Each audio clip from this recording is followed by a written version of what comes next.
President, I'd like to speak briefly about the amendment just voted upon by this chamber, an amendment brought forward by Senator Paul. As my colleagues know, the Paul amendment would have repealed the 2001 authorization for the use of military force, or so-called AUMF, which authorized military operations against al-Qaeda and the Taliban. It would also repeal the 2002 AUMF, which authorized operations against Saddam Hussein in Iraq. These repeals would take effect 6 months after the adoption of the 2018 National Defense Authorization Act. Mr. President, senators of both parties owe it to the men and women of our armed forces to debate in public the merits of continued conflict against ISIS, al-Qaeda, and the Taliban in places like Afghanistan, Iraq, and Syria, where the brave men and women who serve us and keep us safe are currently engaged in service to our nation and our security.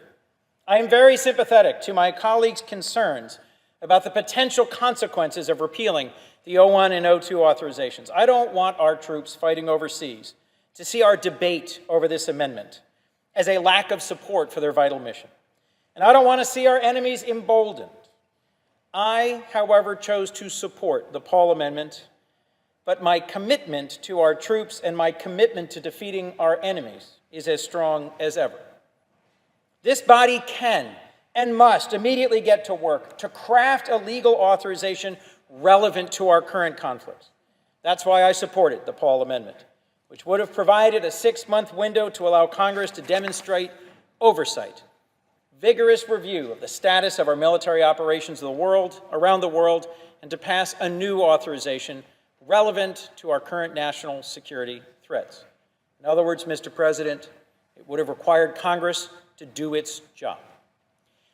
Although the Paul Amendment was tabled, I look forward to continuing to discuss this important and pressing issue with my colleagues on the Foreign Relations Committee, where it should more appropriately be debated, and to bring it forward for a final vote in this chamber. If we are to do our job under the Constitution of the United States, we owe those who fight and serve and strive to keep us safe nothing less than clarity about Congress's willingness to do its job under the Constitution and our willingness to consent to the actions that are essential to keeping us safe.